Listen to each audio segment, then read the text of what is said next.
So my role in the Beyond the Temple Lamas to Avoid page is simply to record what's out there, linking to statements that teachers have made, pointing out where they haven't replied to reasonable emails asking for a statement, pointing out where they have said things that indicate that they subscribe to the belief that once you've taken a tantric teacher and you've been properly prepared, that you just accept whatever they do to you and you can't even call it abuse. I think that's a very dangerous way to believe.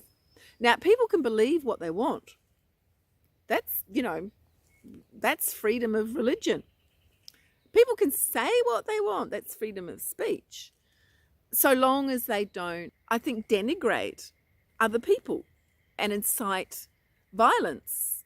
You can have free speech, but it needs to be done in a way that is not damaging to society.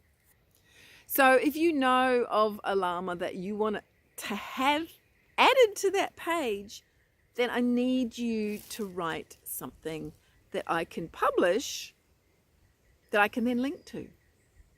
Because you can talk about it all you like in some private group, but until it's made public, people just don't know about it.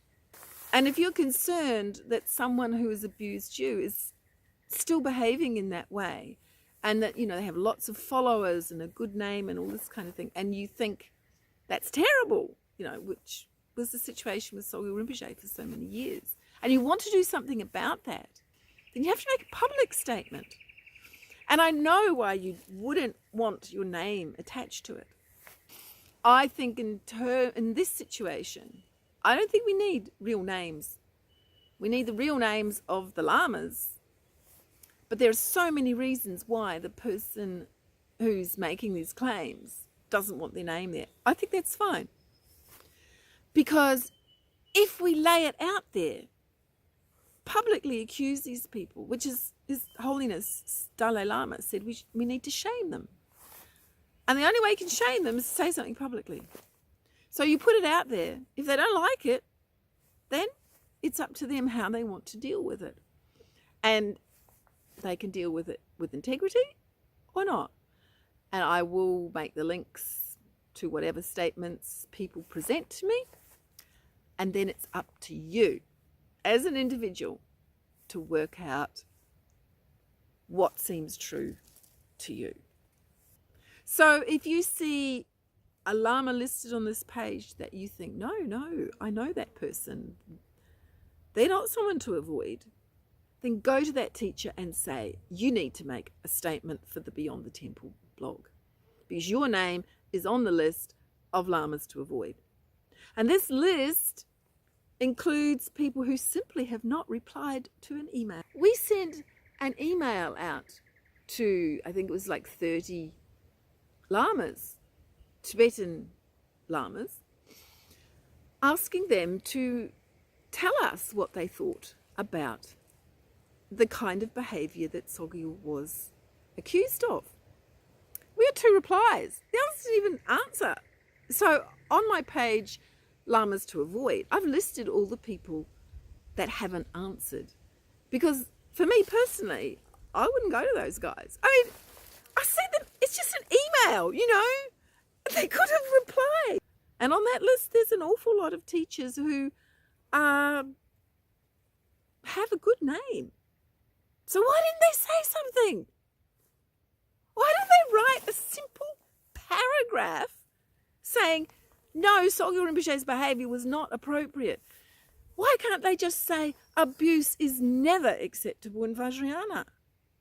The only reason they can't say it is because they don't believe it. So, from my point of view, there's someone to be avoided. If you don't want to be on that list, then make a really clear statement.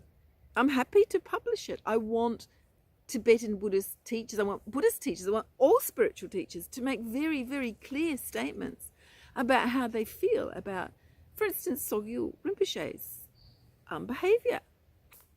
So that's what my Teachers to Avoid page is about. It's not just a list of people who have behaved unethically. It's also a list of people whose views are questionable, who basically hold dangerous views, and those who haven't made their position clear. So I hope that we'll get a few more statements from some of these people whose names on this list. I hope that they will come out. Because the teachers have to come out against abuse, not just the victims. How are we going to fix this terrible situation where, we have abuse just rife in a religion that is supposedly about non-harming and compassion? It starts by victims speaking up and us believing victims. And it requires the people who've been accused to make statements as well. And then we need to evaluate for ourselves how the organisation accused and the Lama accused actually deals with the situation. And that's how we'll be making our decision.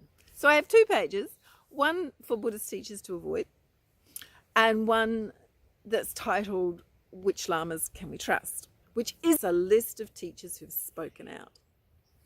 I will list there anyone who does make a clear statement against abuse.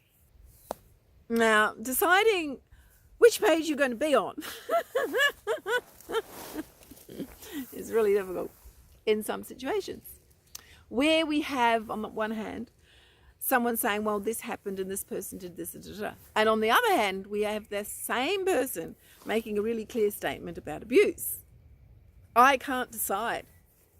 This claim by someone who feels that they're abused is true from their perspective. That's how they experienced it. So what do I do? Where do I put people?